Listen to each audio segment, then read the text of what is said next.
teman-teman semuanya, selamat datang di mata kuliah Terapi Komplementer. Hari ini kita akan belajar bersama-sama skill laboratorium tahapan-tahapan dalam melakukan terapi komplementer bekam. Seperti yang kita ketahui bahwa bekam sudah lama sekali dilakukan untuk melakukan terapi, untuk menjaga kesehatan dan juga untuk terapi pendamping dalam keperawatan. Mari kita coba melakukan untuk terapi komplementer tahapan-tahapan. Kita simak berikut ini. Teman-teman semuanya, kita akan belajar bekam seperti yang kemarin sudah kita sampaikan bahwa dalam ilmu bekam itu setiap penyakit itu toksiknya akan mengumpul pada satu titik-titik tertentu. Sebelum melakukan kepada pasien, kita ketemu dengan pasien, maka kita harus menyiapkan apa saja yang diperlukan dalam terapi bekam ini. Yang pertama, kita kenalkan alatnya dulu, teman-teman semuanya. Yang ini namanya cup. Ini kalau dulu ini bisa menggunakan tanduk sapi, cawan dan sebagainya. Kalau sekarang sudah menggunakan hal yang modern, menggunakan cup ini. Nah, ini harus dilakukan sterilisasi sebelum melakukan kegiatan di laboratorium. Terus yang kedua, teman-teman semuanya, di sini ada alat yang untuk cup, sehingga nanti untuk menghisap udara yang ada di cup ini. Terus yang ketiga adalah tisu. Terus dimakan untuk teman-teman juga menyiapkan oil atau minyak. Jangan lupa teman-teman semuanya menyiapkan handphone juga untuk melindungi kita. Dan teman-teman semuanya, ini adalah pengkajian dalam terapi bekam. Jadi teman-teman semuanya nanti sebelum ketemu dengan pasien, dengan sudah menyiapkan form ini untuk anamnese. Nah, selanjutnya teman-teman semuanya, di tahap selanjutnya kita akan anamnese kepada pasien. Jadi teman-teman semuanya, ketika ketemu dengan pasien, otomatis kita harus menyiapkan diri menggunakan APD, ya. Menggunakan APD bisa teman-teman semuanya harus menggunakan sarung tangan, ya. Sehingga nantinya ketika merawat pasien kita aman, kita menggunakan semuanya aman dan steril. Yang pertama, kita ketemu dengan pasien, pastinya kita mengucapkan salam kepada pasien. Kita lihat dulu apakah cocok dengan rekam medik yang sudah ada, sehingga nantinya kita tepat pasien, ya, sehingga terapinya tepat, pasiennya tepat. Misalnya seperti ini. Assalamualaikum Bapak, nama saya Margono, saya perawat dari Vikas UMM. Siang hari ini saya akan melakukan terapi bekam pada Bapak. Apakah Bapak benar dengan Bapak Yudi? Ya. Kali ini kita akan melakukan terapi komplementer pendampingan pada Bapak kurang lebih 15 menit. Mungkin ada keluhan dari Bapak? Iya. Ya. Sekarang keluhan apa Bapak? Oh iya, sulit untuk digerakkan semuanya ya. Ya. Nanti Bapak 15 menit kita akan bersama-sama melakukan terapi bekam. Bapak nanti sesuai dengan prosedurnya, nanti Bapak akan kami kop dengan alat yang sudah kami sediakan. Terus kami lakukan pembekaman, ya. Pembekaman ini nanti akan berbekas seperti warna yang keunguan atau kehitaman, tetapi jangan khawatir, nanti akan hilang dalam 3-5 hari. Bapak setuju? Setuju. Ya. Kalau setuju, kita lakukan. Ya. Teman-teman, setelah kita melakukan anamnese kepada pasien, kita ketahui masalah pada pasien. Seperti yang tadi, misalnya Bapak ini adalah mengeluh dengan pasien yang stroke, maka kita harus melakukan titik, ya, kita lakukan sudah diagnosa masalah keperawatannya adalah dengan pasien stroke, maka kita harus melihat bahwa di dalam titik-titik bekam kita cari mana yang untuk terapi stroke. Kalau kita lihat dalam panduannya, titik untuk terapi pada pasien stroke yaitu dengan titik 3 dan juga titik 7. Nah, teman-teman semuanya, kita perlu pastikan bahwa pasien tersebut itu menginginkan bekam basah ataupun bekam kering. Jadi nanti ada perbedaan dengan bekam basah dan kering. Ketika basah maka sering kita lihat ada perlukaan, keluar darah, itu merupakan bekam basah. Mari kita lakukan, karena ini tadi bapaknya menginginkan bekam yang kering, maka nanti tidak ada perlukaan, cukup hanya dikop 1 kali saja. Yang pertama harus kita siapkan pada pasiennya, posisikan pada pasien yang senyaman mungkin, seenak mungkin.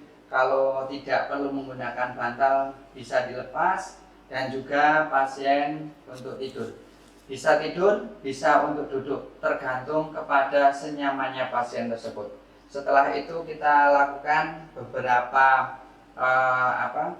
titik yang kita ketahui bahwa titik pada stroke adalah titik 3 dan titik 7. Titik 7 adalah bisa di samping sebelah kanan kurang lebih 4 jari, yang sebelah kiri juga bisa kurang lebih 4 jari.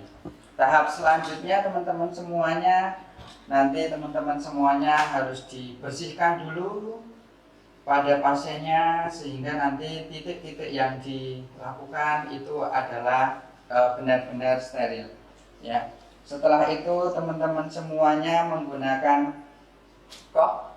Kop ini disesuaikan dengan ukurannya, bisa ada yang kecil, ada yang besar, tergantung lokasi yang akan kita lakukan.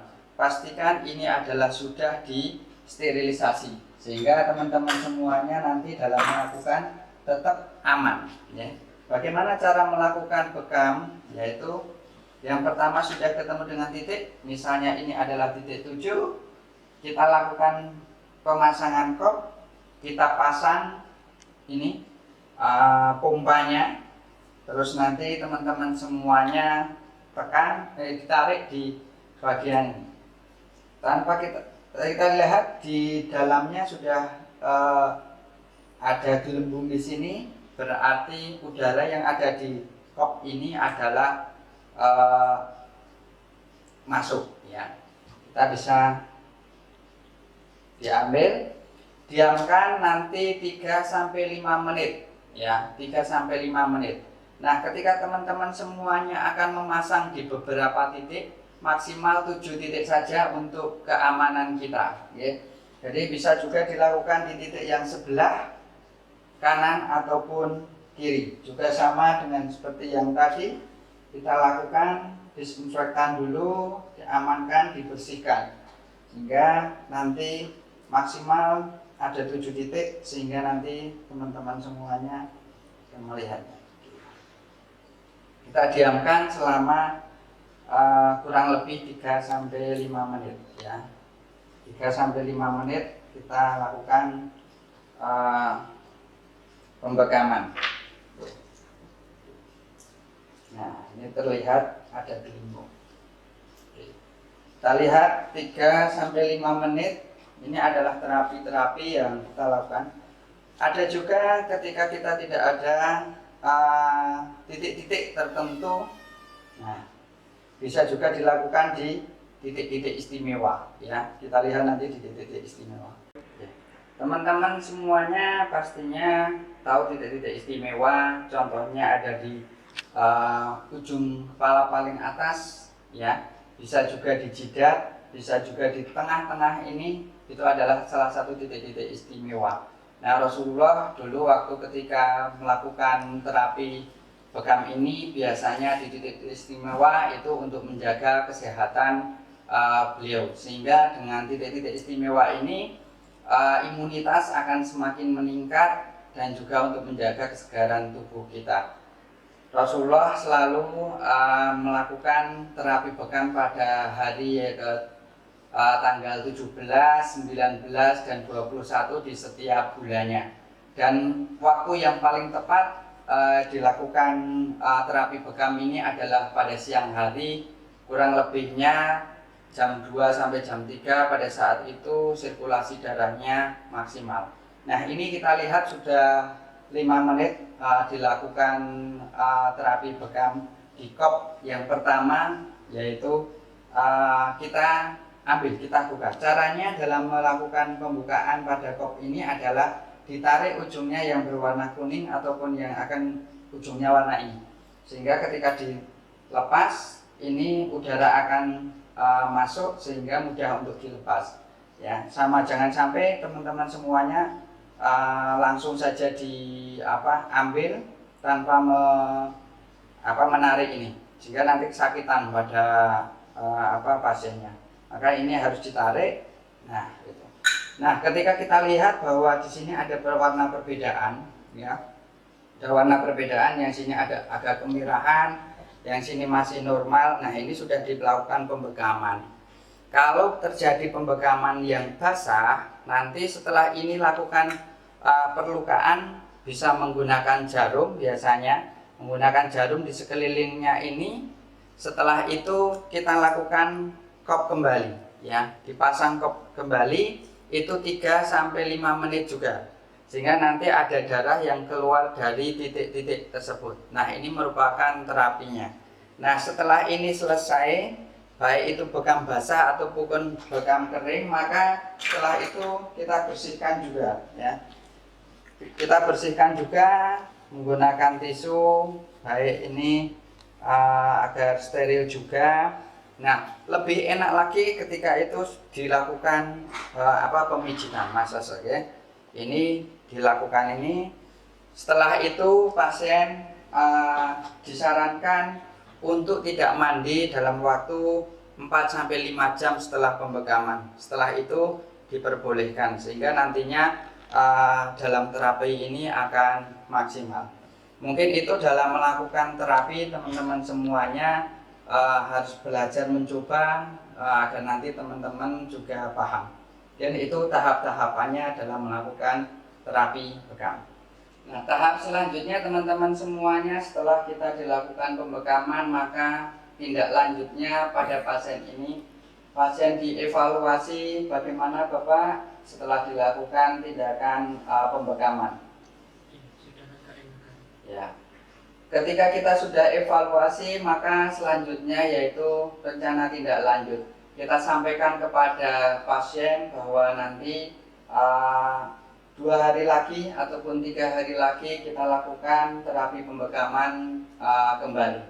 Mungkin itu yang kita sampaikan. Jangan lupa teman-teman juga melakukan edukasi kepada pasien agar nantinya bagaimana terapi-terapi komplementer ini bisa untuk dilakukan. Dalam penutup, teman-teman semuanya bisa pamitan dengan pasien bahwa nanti akan kembali lagi, sehingga nantinya pasien juga siap ketika kita datangi lagi. Teman-teman, setelah kita melakukan evaluasi, memberikan treatment kepada pasien, jangan lupa kita mendoakan pasien. Berikut ini mendoakan pasien. Bismillahirrahmanirrahim. Allahumma robbanasi akibil baksa isfi antasafi la sifa'a illa sifa'uka sifa'an la yubadiru sakuma. Amin. Begitulah teman-teman semuanya dalam melakukan tahapan demi tahapan dalam melakukan skill lab, beberapa skill yang harus teman-teman semuanya. Tentunya video ini mudah-mudahan bermanfaat bagi teman-teman semuanya, dan teman-teman semuanya harus banyak belajar, banyak berlatih. Semoga bermanfaat. Kurang lebihnya mohon maaf. Assalamualaikum warahmatullahi wabarakatuh.